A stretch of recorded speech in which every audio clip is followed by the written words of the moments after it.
حضرت عمر جب ایمان نہیں لائے تھے، ٹھیک ہے، 39 مسلمان ہوئے تھے۔ صفا کی پہاڑی کے پاس ایک گھر تھا جس کو دار ارکم کہا جاتا ہے۔ اب تو وہ گھر وہاں نہیں ہے، مگر کبھی کبھی صفا مروہ سے گزرتے ہوئے ان یادوں کو تازہ کیا کرو۔ سوچو ہمارے صحابہ کی کیسی قربانی تھی۔ آج اس مسجد میں مائک لگا کر کھلے عام آپ اللہ رسول کی بات کر رہے ہیں۔ ایک دور ایسا بھی تھا کہ سجدہ کرتے تھے تو مار پڑتی تھی، نماز پڑھتے تھے تو مار پڑتی تھی، اللہ کا نام لیتے تھے تو مار پڑتی تھی، اتنا ستایا جاتا تھا۔ کعبہ سامنے تھا، کبھی سوچو صفا کی پہاڑی اور کعبے کے درمیان ڈسٹنس کتنا ہے، بہت تھوڑا سا، کیونکہ کفار مارتے تھے، اتنا خوف، اتنا ظلم تھا۔ 39 مسلمان ہیں اور حضرت عمر ابھی ایمان نہیں لائے۔ حضرت عمر نے تلوار لی اور تلوار لے کر کہیں جا رہے ہیں۔ ایک صحابی نے راستے میں روکا، عمر کہاں کا ارادہ ہے؟ کہتے مسلمانوں کے نبی کو معاذ اللہ شہید کرنا ہے، اللہ کے رسول کو شہید کرنے کا ارادہ ہے۔ کہا اے عمر کیا کر رہے ہو؟ یہ قبیلے تمہارے خلاف ہو جائیں گے۔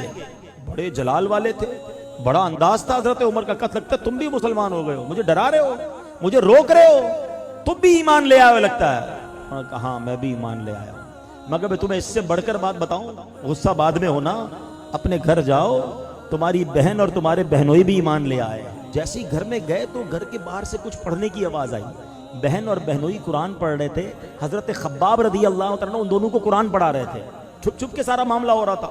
جیسے حضرت عمر کے آنے کی اطلاع ملی تو حضرت خباب پیچھے چھپ گئے اور اندر گئے۔ جاتی حضرت عمر نے کہا بتاؤ تم لوگ کیا پڑھ رہے تھے؟ جب غصہ کیا آپ نے تو انہوں نے کہا کہ ہم قرآن پڑھ رہے تھے۔ تم ایمان لے آئے ہو؟ کہا ہم ایمان لے آئے۔ حضرت عمر نے اپنے بہنوئی پر حملہ کر دیا، لہو لہان کر دیا۔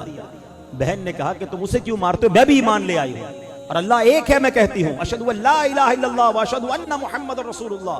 حضرت عمر نے بہن کو بھی مارا، مگر جب دیکھا کہ یہ لوگ کمال کا ایمان ہے کہ میرے غصے کے باوجود یہ چینج نہیں ہو رہے، جب غصہ ٹھنڈا ہوا تھا بتاؤ تو تم پڑھ کیا رہے تھے؟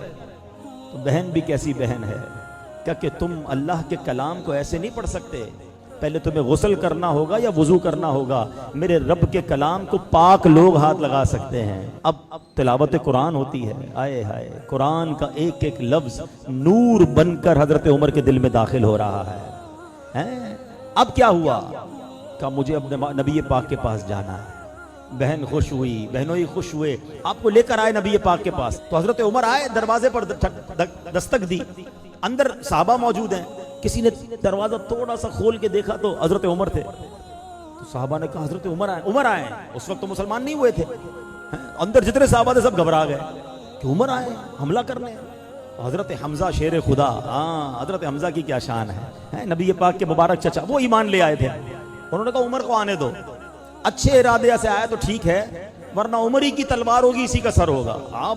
آپ بھی شیر خدا تھے۔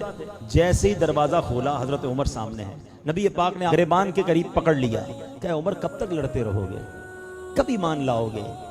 کہ جب تک رب تمہاری مذمت میں قرآن کی آیت نازل نہیں کرے گا جب تک لڑو گے مجھ سے؟ روایت کا خلاصہ ہے۔ حضرت عمر نے جب یہ سنا پھر نبی پاک نے دعا کی، اے اللہ یہ عمر ہے اس کو ایمان کی دولت عطا کر دے۔ زبان مصطفیٰ سے دعا نکلنی ہے، اللہ اکبر۔ حضرت عمر نے کہا میں گواہی دیتا ہوں اللہ کے سوا کوئی عبادت کے لائق نہیں، اشہدو ان لا الہ الا اللہ واشہدو ان محمدًا عبدہ ورسولہ، اللہ اکبر۔ جب حضرت عمر ایمان لائے مسلمانوں کو اتنی خوشی ہوئی، سب نے مل کر نعرہ تکبیر ایسا لگایا کہ مکے کے پہاڑ گونج اٹھے۔ اس نعرے کی یاد میں ہم بھی نعرہ لگاتے، نعرہ تکبیر، نعرہ تکبیر۔ آئے ہائے ہائے کیا منظر تھا۔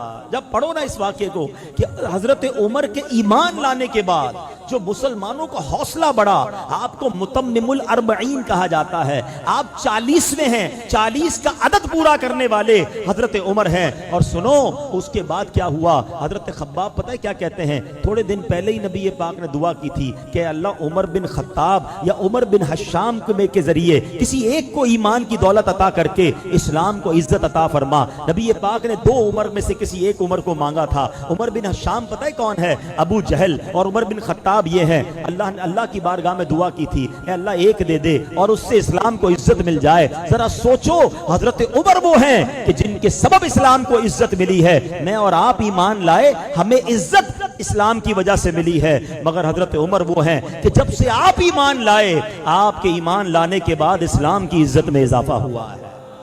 کئی بار سنا ہوگا وہ شعر, اب آؤ اس کا ترجمہ سمجھ آئے گا. نبی پاک بڑے غمزدہ تھے, ان بدبختوں نے بڑا تنگ کیا ہوا تھا, اور آقا نے دعا کی تھی, اے اللہ عمر کو اسلام کی دولت دے. جب آپ ایمان لائے تو نبی پاک کے دل کو کیسی ٹھنڈک ہوئی. سنو, بریلی کے تاجدار لکھتے ہیں, ناریوں کا دور تھا, دل جل رہا تھا نور کا. ناریوں کا دور تھا, دل جل رہا تھا نور کا, تم کو دیکھا ہو گیا ٹھنڈا کلیجہ نور کا.